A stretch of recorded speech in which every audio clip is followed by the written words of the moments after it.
Everybody, welcome to another awesome episode of the MD Power Hour, starring me, Ron Harrison, of course, all the way from the United Kingdom, Sir Giles Tiger Thomas, joining us from the lovely Tiger Towers. And Giles, you seem to have some issues that you've been sorting out with your testosterone levels and everything. And we've been talking back and forth, but we'll talk about it in a future show, of course. But give me a quick recap. What's going on? Well, literally just before we started filming, Ron, I had the nurse come round to take my bloods Boy, because I've kind of kept it quiet, but I haven't been feeling right since March. And I was thinking, what is wrong?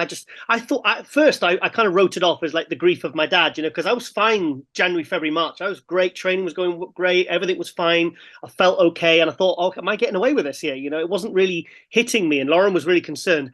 And then I thought, okay, it's just that. But then as time went on, I was thinking, okay, I'm not feeling the same enthusiasm to train, to work, to my energy levels, my blood sugar's all over the place. So I went to the doc and I got some bloods done, and the bloods came back okay. And I went back and I said, look, can you please just test my testosterone levels? So he said, okay, we can do that. And they came back as, because they should be between 6.1 and 27. Mine was 6, and that was with some TRT. So the doc says, well, I'm not really concerned because you're just slightly under the minimum. And I was like, well, I'm not happy that I've got the levels of 20% of what they should be. So anyway, I spoke to you. You said, get on to Dr. George, Dr. T. I spoke to Dr. T. He put me onto Mike Cocksick from Balance My Hormones, who's been on Dr. T's show. And both Dr. George and Mike said, Giles, you should be in the 25 to 30 range. He said 6. He said, you must feel like crap. And I was like, yeah, I'm really struggling. I'm trying to keep a lid on it, but it's kind of caused me problems. I'm starting to panic a bit. So he said, look, we'll get you right. We'll get you some treatment. And also he's agreed to come up to the studio when I'm kind of better, and I want to get you and Dr. T on, and I want to get you on the screen, and I want to do, because basically, I tell you what, I don't want other people to go through what I've been going through the last few months, and once I kind of, because I'll document every single part of this kind of like recovery, and because I should be in the 25 to 30 range, my levels are 20% what they should be. So no wonder I've been feeling so crappy, I mean, normally, like on a Sunday, I'm jumping out of bed, yay, it's filming day, and I just didn't want to do anything. So anyway, I'm kind of, I still feel a little bit bad, but at least I know now why, and I know that I can do something about it. So I'm kind of feeling really good again about things. So so over the next few weeks, I'm going to be getting really, really back to normal, get my levels back up, get my bloods done regularly. And and we'll get back to being less Tiggery and more Tigery. Tiggery and Tiger. Tigger was from Winnie the Pooh, if you recall. He was Correct. he Yes. liked to jump or bounce or something like that. Anyway, yeah. So some big news since we've last talked, Giles. Tyler Mannion came out with a video on the NPC News Online YouTube channel last week explaining that after this year's Olympia, they're going to start instituting height and weight restrictions for men's physique in response to a lot of people, and we've been talking about it for past 2 or 3 years. The physiques are getting bigger and bigger, and they're getting further and further away from what the original intent when that division was created. I think it was 2012. It was meant to be sort of the ultimate athletic beach body, something that was sleek and aesthetic and athletic, not a bodybuilder physique, not huge, big cannonball delts and 20-inch arms and veins over veins. It was never meant to be like that. And we've seen the physiques getting bigger and bigger and more muscular. And I think this is an excellent move. Some people aren't very happy about it. And another thing that's come up is Who? this thing. Who? I think a lot of men's physique guys are upset because some of them are gonna have to downsize because the limits are going to be lower than for classic. Because Tyler, they haven't said it, they haven't determined the numbers yet, but he said they'll be lower than classic. So I don't know that many of the classic weight limits, but I know Bumstead has to be under 240 at 6'1.5" or something. So some of these guys, I've stood next to them, like Aaron Banks. I'm not calling them out individually saying this guy's too big or that. I've stood next to a lot of these top guys. They are big, big dudes. They're because we don't know what they weigh because they never weigh in. But I bet you they're all these guys who are like 6 foot range, they're well over 220, 230 pounds. Easy. So what do you Ron. think? I mean, this has been a long time coming. I was so happy to hear this. I actually said, I went on the post and I said about bloody time too, because Right. it was probably at a point maybe a few years ago that the guys were kind of looking like as big as classic, and now they're looking as big as open. But the problem, I think, is going to happen. And I saw Tyler Mannion comment, and he said also, if guys think that they can just stop training their legs completely so they've got more weight that they can hold in their upper body, think again, because we will judge you. But I don't see how they can. Because if you can't, how can you judge if the legs are covered? I think this is the problem they're going to run into, Ron. I really do believe this. Well, I mean, so I've noticed that the shorts, the board shorts have been getting tighter over the past few years, or are their legs getting bigger? I don't know if it's one or both, or but in the beginning, I don't remember the shorts being in men's physique. I don't remember the shorts being like skin tight. They were like when people go to the beach, typically the shorts are loose because you just go on the beach. You don't worry about it. Yeah. Are they going to get to the point if they're going to do that? If they're going to judge the legs, they're going to have to do away with board shorts and probably go into something like when Classic first came out. It had the tight shorts, but they were longer. They weren't like a trunk. They didn't look like posing trunks. They were like almost like high. I call them bike shorts. Like people ride bike racers. That's the only way you're gonna, because you can't. I don't understand. Like you said, how are you going to judge the legs if they're even if the shorts are tight, so you could see the size of the legs, you're still not seeing any. I don't know how this is going to work. I mean, obviously, give me a number of what, say 1 in 10 when you look at the amateur or the pro. How many of those guys who have huge upper bodies have any calves? Calves, and they usually have crap shit calves. 1 in 10. Yeah, very very few have calves. There you go. So why are thighs going to matter now when calves haven't mattered this whole time? I don't see how they can actually judge it, because I tell you, those guys, if they're thinking, shit, I'm already on the limit, am I going to really go and hit it hard in legs today, or am I just going to do a few leg extensions or some incline treadmill or some glute kickbacks or something?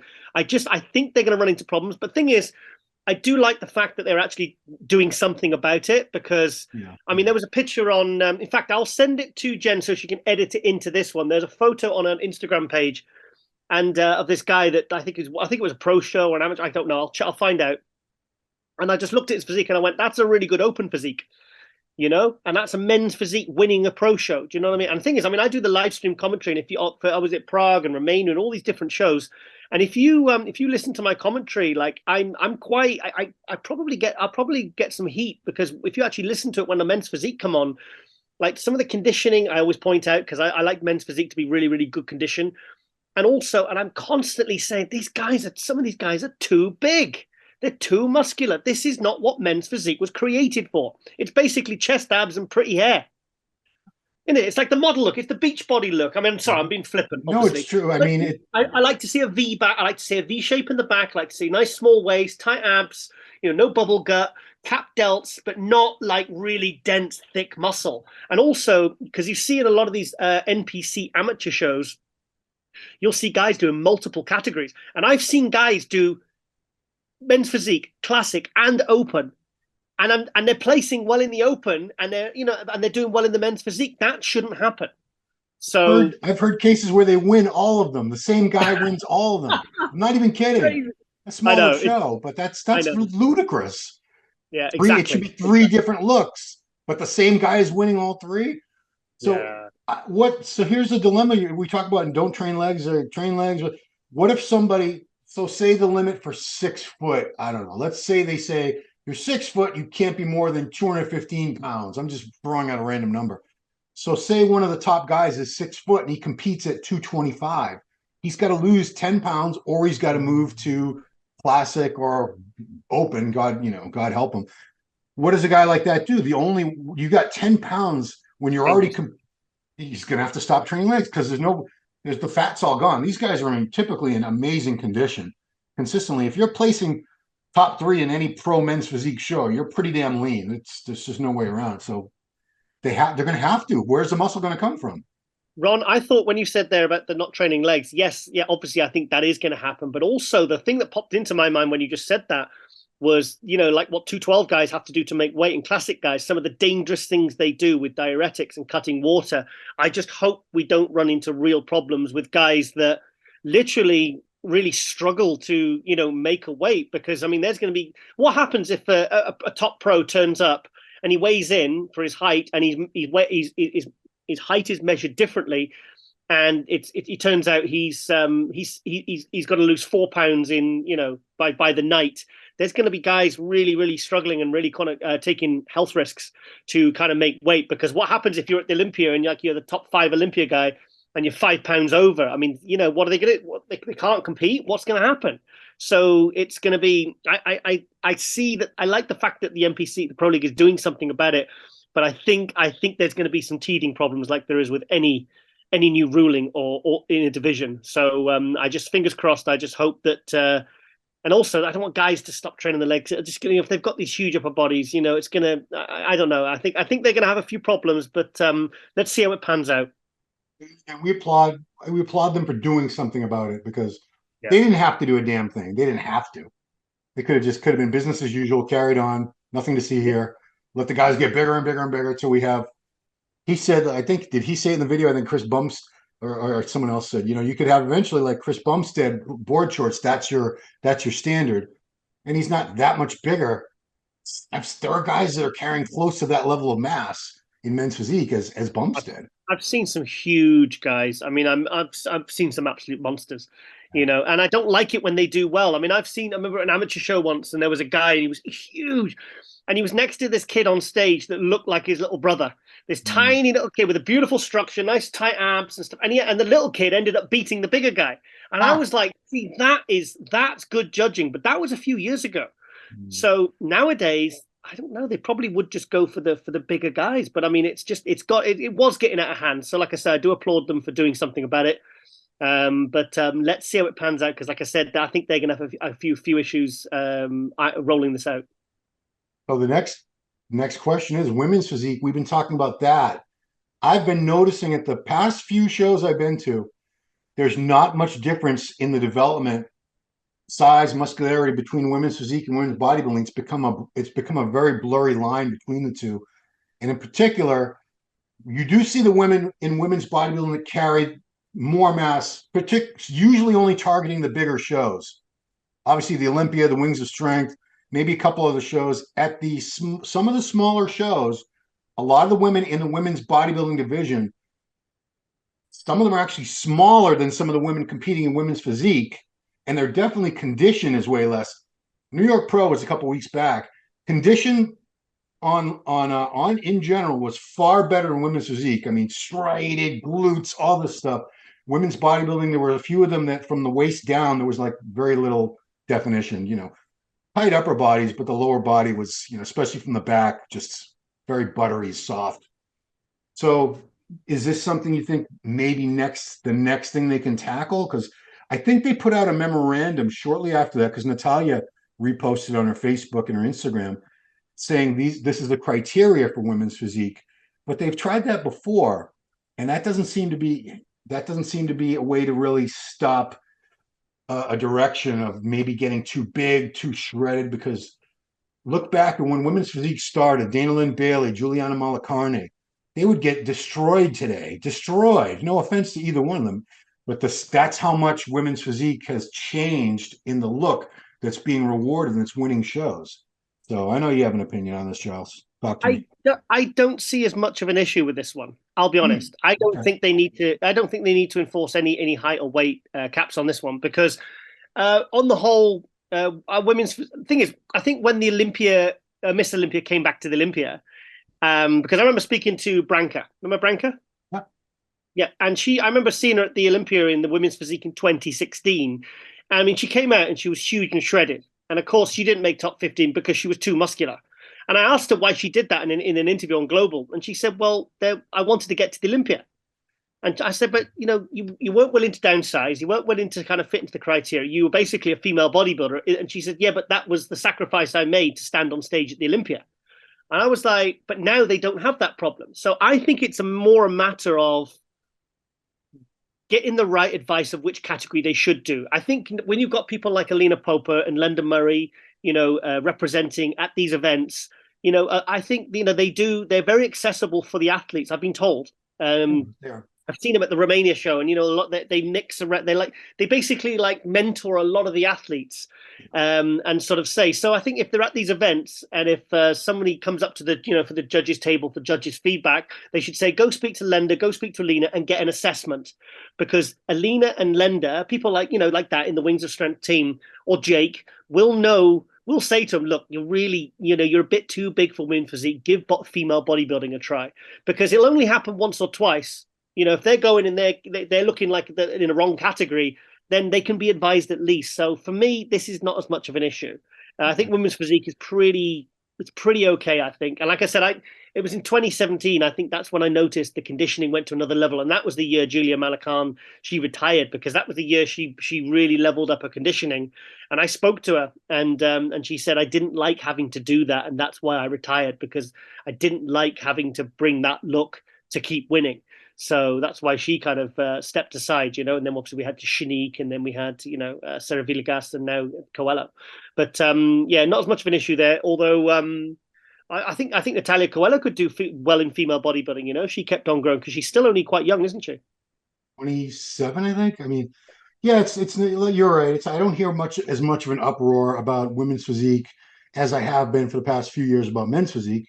So yeah, the conditioning issue, that they are so shredded, these women's physique, you really can't tell people don't come in as conditioned, because every time they've tried to do that in the past, it's never worked. What happened every time because I remember, what was it, the 20% rule in women's bodybuilding, like a decade 91. ago? 91. Oh, was it that long ago? So, yeah, Anja Schreiner. Remember Anja Schreiner and Paula Birkenshaw? Remember that? Paula Birkenshaw flipped off the judges, but true Brit. But every time they've done that, the women who listened to the advice and came in a little softer, they showed up looking like that. And then some other women come in shredded, and the judges still went with them. So like, they throw up their hands like, what? I don't understand. I guess you told us don't bring as much condition, and then you go and reward the condition. But what are you going to do? Let's switch gears. We have an exciting contest coming up in Alicante, Spain. Another Emilio production. What's Emilio's last name? Martinez. I should know this. Awesome. This is the Empro Pro happening Sunday, right? Is it Sunday? Yeah. He seems to always have his shows on a Sunday.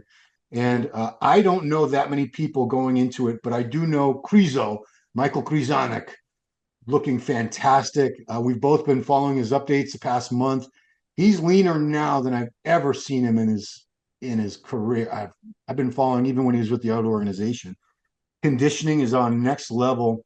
You do know some other people. You interviewed some other people that are doing the show. So is this going to be a sweep for Krizo, an easy Olympia qualification, or is he going to have some challengers? He is going to have some challenges. You've got Andrea Presti. Oh, geez. Okay. Yeah, he's no slouch. He's doing it. We've got Roman Fritz. Okay. Roman's good too. Emir Omaragic. Oh, okay. It's getting worse. Things are looking worse for Krizo. Just kidding. Yeah. And also, I've got a feeling Vlad's going to jump in. Oh, Vlad! Wow. Yeah, because Vlad's ready now, and he's teasing. And I put a message on his Instagram, and I said, "Are you doing Spain?" And he said, "Who knows?" If I was a betting man, I'd say he's going to jump in, because he did Alicante in 2021. When I remember me and Laura doing the live stream when Nathan Diasha won, Rowley was second. Sorry. And and also I interviewed one of the guys who I think is going to do really well, a Polish guy called Krystyn Wolski. Never heard of him. Actually, he's really good. He's been top 6 in a few shows. I think he was 5th in Portugal a couple of years ago. He took last year off. He's now working with Mauro Sassi. And I interviewed him yesterday for Global, which is coming out on Wednesday. He did a really good interview. His English was pretty, we managed to get through it. But I'm telling you, this guy's really, really good. I saw him turn pro at the Ben Weider Classic in August 2018, the Two Bros at the Coventry. And I remember just seeing this super symmetrical guy, really, really beautiful symmetrical physique. And he's when he told me how much heavier he was, I was like, mate, it looks like 20 pounds more, not like just a few. And he guest posed a couple of weeks in Portugal, and he's looking really, really good as well. So I think he'll be top 6. But this is not going to be an easy one for Krizo. But I agree with you, though. Krizo's been looking like stage ready for like several weeks now. And he just looks incredible. I just really, really hope he sorts that tan out, because I know I keep grassing him up, and I keep snitching on him.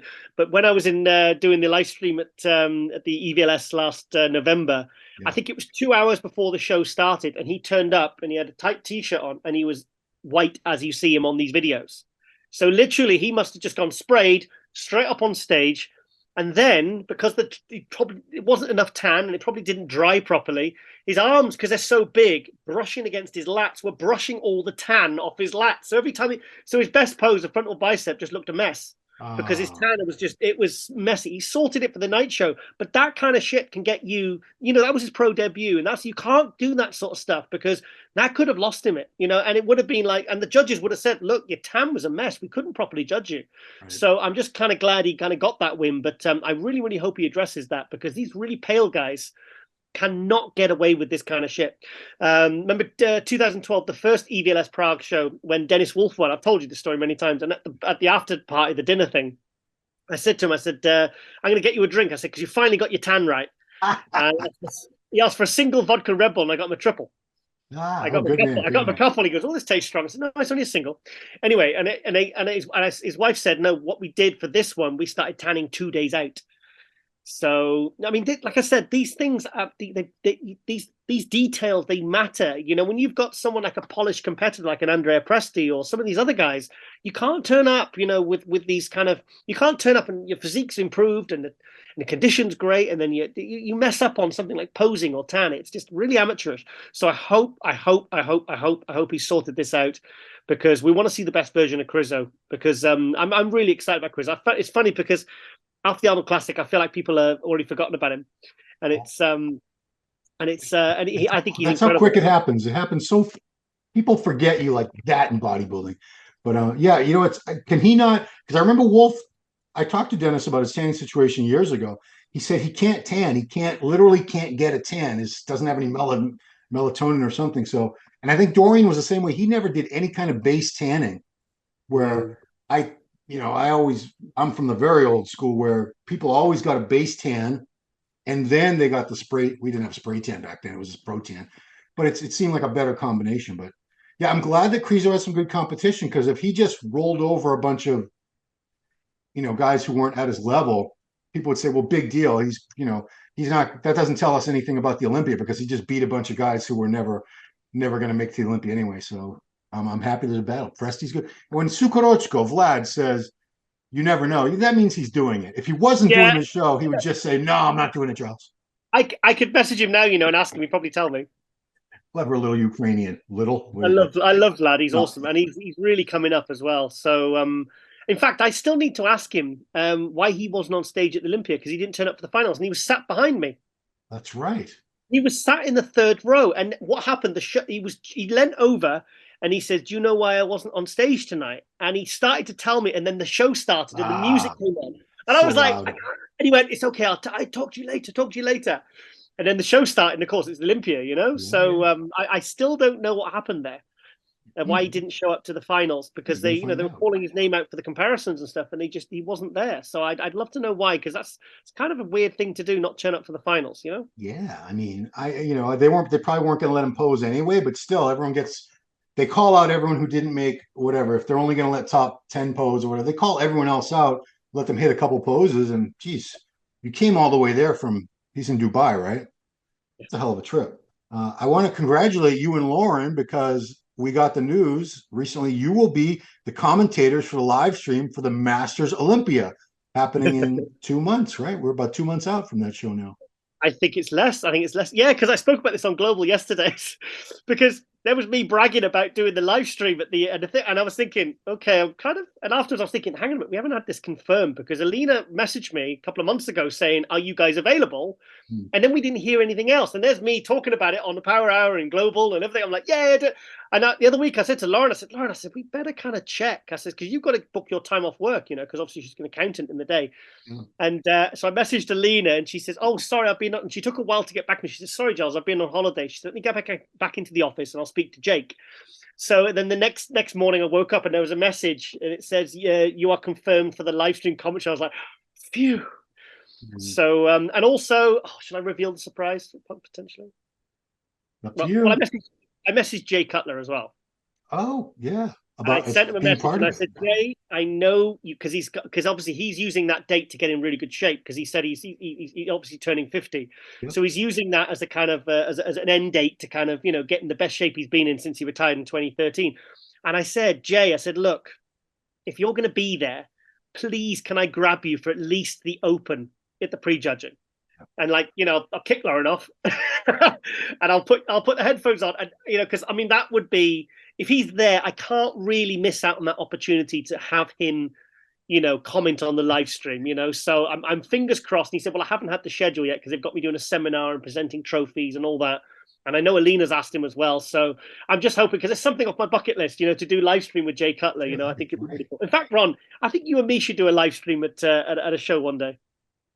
There, as soon as you know, obviously the only shows I can't do live streams out are the ones that we're covering, I Yeah. guess. But maybe I could get a leave of absence from covering one show to do it with you. The problem is you're always over in Europe doing these Yeah. live streams, unless the promoter wants to fly me. I have a passport, just letting you know. Yeah. I have a Oh, I have a hang on. suit. I have a suit now. I could bring my blue suit. Yeah, you got your passport. Finally, finally. Oh, I can't believe your passport was That I had to expired. I had to cancel Sweden. I had to cancel Metallica and Five Finger Death Punch pulled out in Amsterdam the week after. I had to cancel Ireland, and I felt like such an amateur. I was like, I'm so sorry, guys, but my passport has. I felt like such an So idiot. had you not been paying attention? Because you traveled, you've been to Europe, you've been out of the country, Well, several times recently. I paid a big extra fee to this company to get it within 7 days, and after 2 weeks, I hadn't heard anything. So I Mm. went to the bank and reported them for fraud and got my money back. And then they started sending me all these abusive emails, and then I basically went through the normal channels, which the normal government website, which can take up to 10 weeks. But after I think 4 weeks, it came. Well, So I should have just done that in the start, you know. But I kind of left it to the last minute. I shouldn't have done that really. That was a bit silly of me. But when I saw the 7 day service, I thought, oh well, I'll pay an extra £100 for a 7 day service. I expected to get a 7 day service, but I couldn't get hold of them. I couldn't, you know. I thought, okay, I've been conned here. So got my money back at happens to the best of us, Giles. So Bath. last thing I want to talk Well, about, we attempted to do some live coverage right after the Toronto Pro. We had some technical difficulties, so we didn't really get a chance to talk about it. Um, Ian Valier, congratulations. Hassan Mustafa looked great too. The live stream, did you watch any of it? The resolution wasn't that great. It wasn't like a Gilco. So a lot of people got very upset, especially Hassan fans. They thought he had been robbed. Hassan should have won. Once I saw, I know from seeing Ian many times, he's always in great condition. Very rarely is he off the mark. And you can't appreciate it from a blurry, a live stream that's not crystal clear. So a lot of people didn't have that to go by. So they thought it was just, highway robbery. He's there in Toronto. That's where he's from. And Fawad's there, and he's, very influential in that area in Canada, as the bodybuilding world in general. One of his friends is on the judging panel, a guy he does the bro chat with.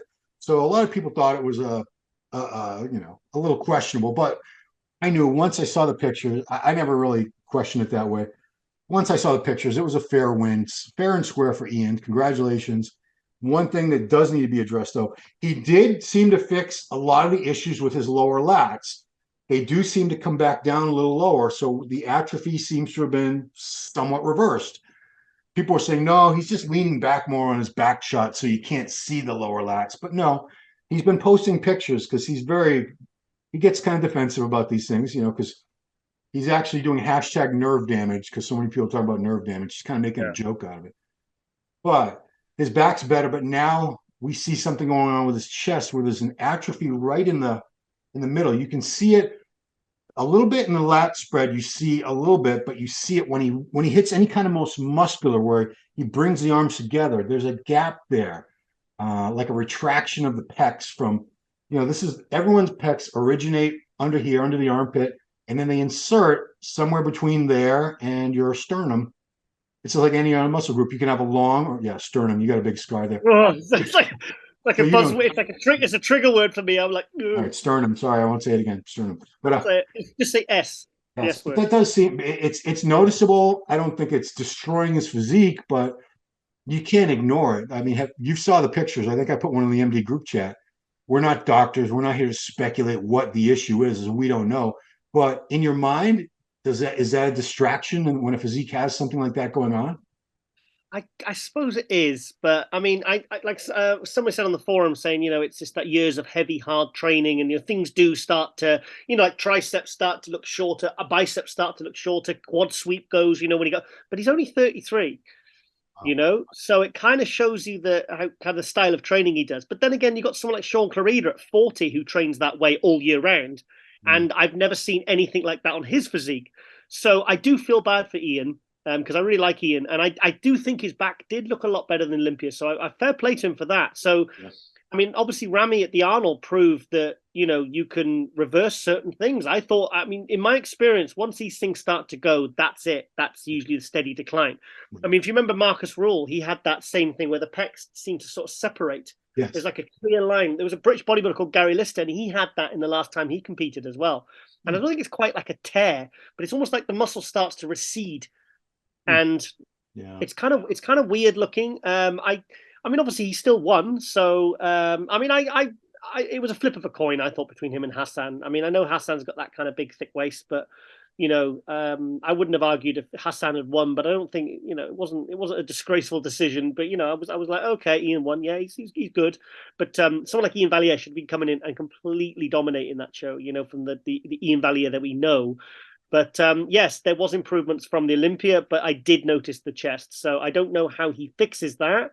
I do feel bad because he kind of gets a lot of shit thrown at him, and I know he courts a lot of it and he kind of plays with it a lot. But I remember I saw a video where he's explaining it, and you can see in his eyes it was kind of getting to him, and I felt really bad for him because just remember, these people are human, these athletes are human, and they're doing everything in their power. They're putting so much bloody hard work into a sport that they're not making millions from.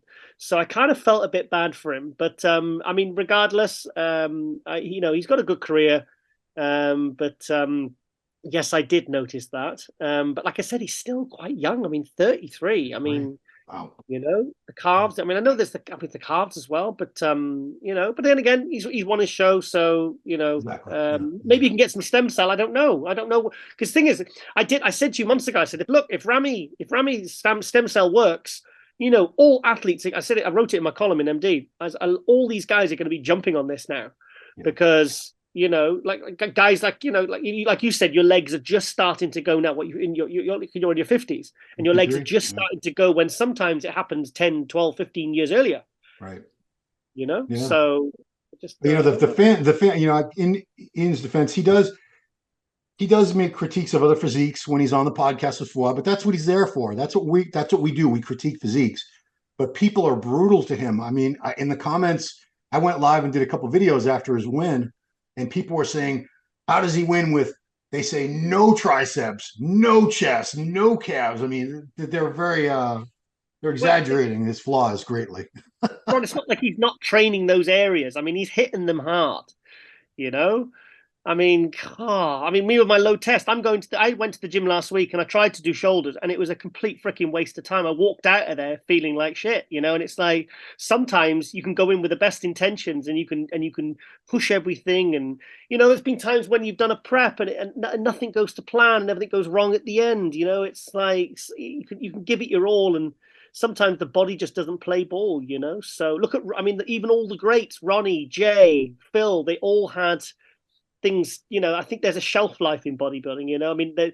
Dexter, yes, he was a bit of an anomaly, but most bodybuilders, if they're hitting it really, really, really hard, 10 years of maybe steady progress, and then it starts to decline. If you actually look at most of the average careers. If you can hold your prime physique for between 5 and 10 years, that is amazing. That's a long, long career as a pro bodybuilder. So, Ian, I don't see Ian's physique going downhill yet. Like you said, he's only 33. I think he's still got a few very good years ahead of him.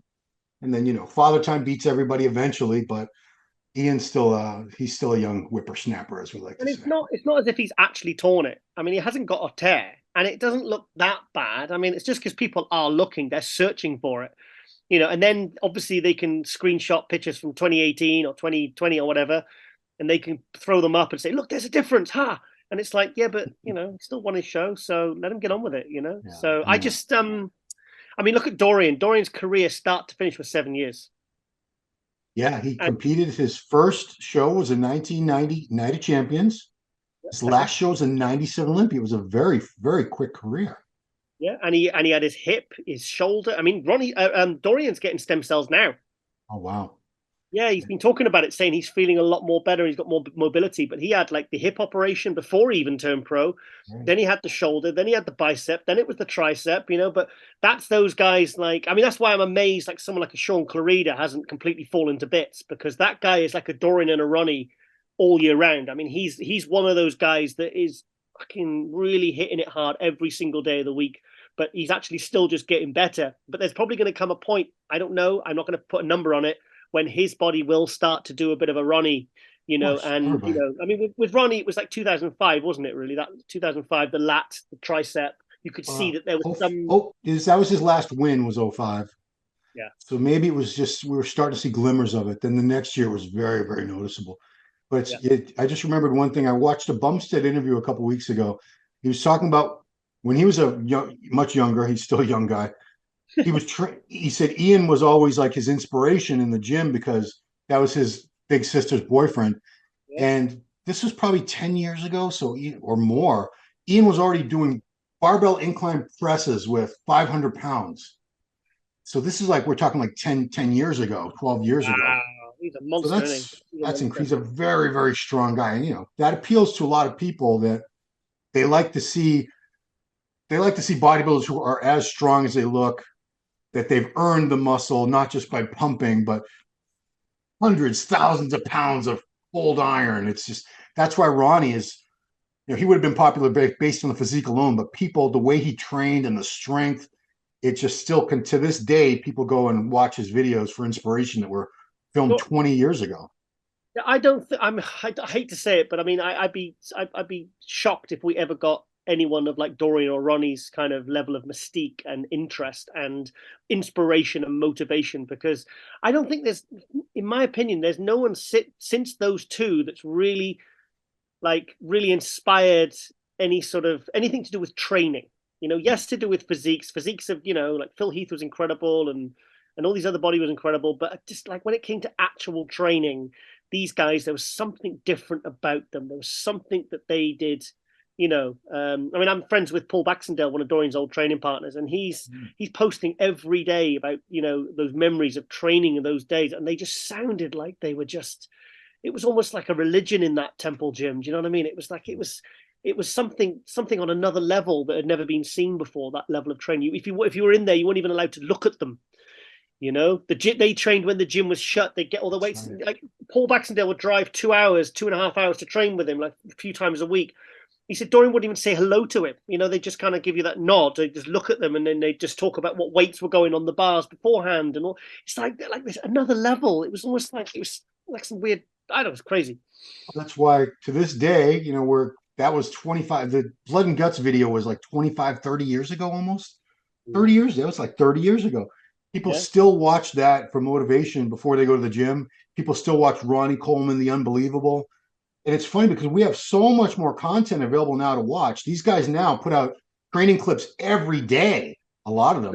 It's a good And point. it's Very good and point. it's sort of been diluted also because you have every Tom, Dick, and Harry, every young 22-year-old kid that thinks he just started training a few weeks ago. He's got all his workouts on. There's millions and millions of hours of workout footage on everybody's phone now they can access at any time they want, but people still go back to Dorian and to Ronnie.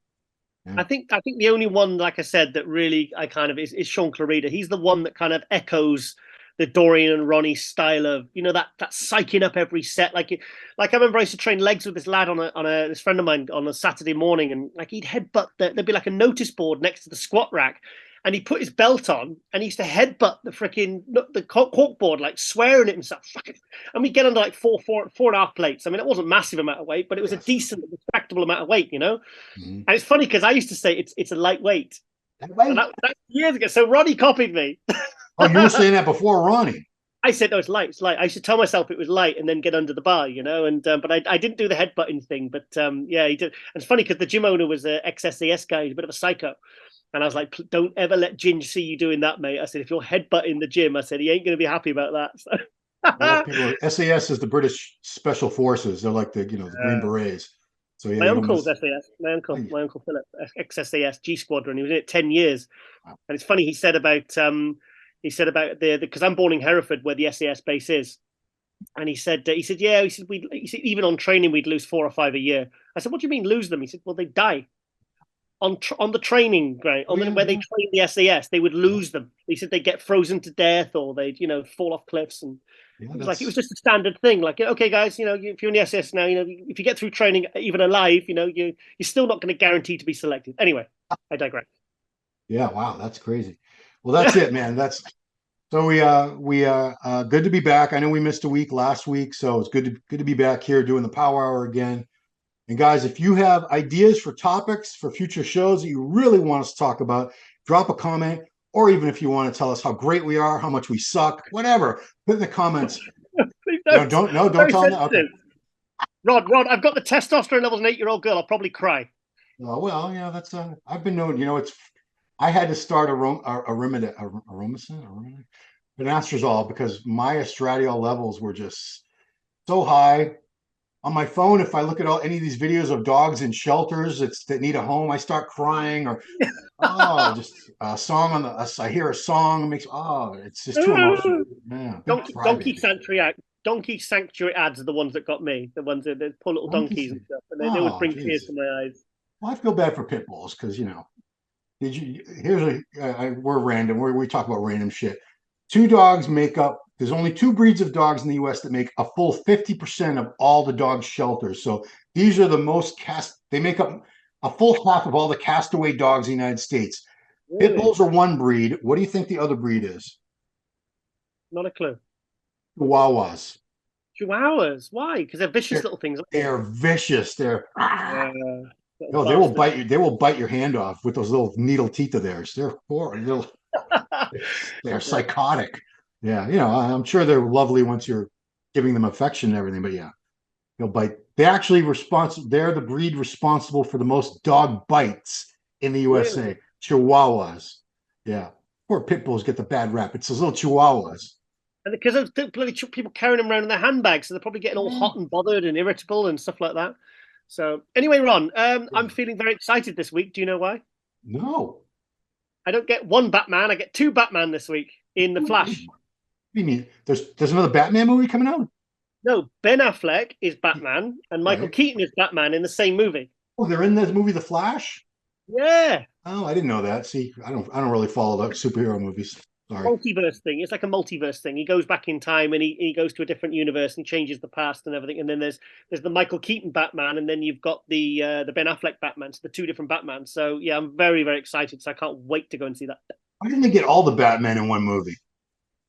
Because Well, didn't yeah, they ideally. did that in the you're not the Marvel guy, but didn't they did that in a Spider-Man movie like a year ago. They had like I think every Spider-Man actor was in it. Andrew Garfield, Tobey Maguire, and Tom Holland, the British guy. Yeah, yeah, yeah. So, but I didn't Batman, like it. there's too many Batman. Like, what is there like seven guys that play Batman now? Robert Pattinson, Ben Affleck's done now. Yeah, Michael Val, Keaton, I think he's done now because he's like 70. George Clooney, Val Kilmer. Oh, you want about all of them? All of them. I'm on Yeah. about the ones that are currently making films. Oh, but I'm saying I think there's been like seven film Batmans, including Keaton so far, something like that. Yeah. And there's a guy called Kevin Porter, and they do like these fan made. They're well funded, and they get some famous actors in them. There's a guy called Kevin Porter who does. It's called Bat in the Sun. You can watch them on YouTube, and they do one where Batman fights Darth Vader. What? Yeah, I'll send you the link. It's honestly, it's fantastic. It's proper like and Batman and Vader fight. Yeah. Okay, so I'll leave you with this story. That's because it's a Batman story. It's Okay, I love that. hilarious. I'm happy. My next door neighbor, he's got a production company. He's supposedly going to have a TV show that's filming soon. Wow. Anyway, he's been working on it for like 12 years. But he does independent, he does short films too. This is probably a good at least 10 years ago, maybe closer to yeah, he moved in here. Anyway, one night at least 10 years ago, I hear a commotion and I see some lights and I look out the window and on the rooftop I see a man in a Batman costume on the roof No way. with a little camera crew and the lights and the camera. I'm like, what is going on here? And he was doing his Batman fan movie. But Oh wow. he's made a couple of those. But we thought it was hilarious because it's 10 o'clock at night and there's Batman's on the roof next door. Could have given you a heads up. Yeah. And we're trying not to laugh because it was just such a ridiculous, like you don't expect to see that normally, right? Batman on Yeah. your rooftop. But anyway, that's my Batman story. I'm sticking to it. So Cool. Cool. Well, I've got to all get right. these my blood posted off, get my test levels, get myself sorted because yeah, I need to yeah, get a bit Looking more. forward to a more tigery tiger in the next few weeks. Yes. All right, I'll be fine. Yeah, no Tigger. We need Tiger. All right.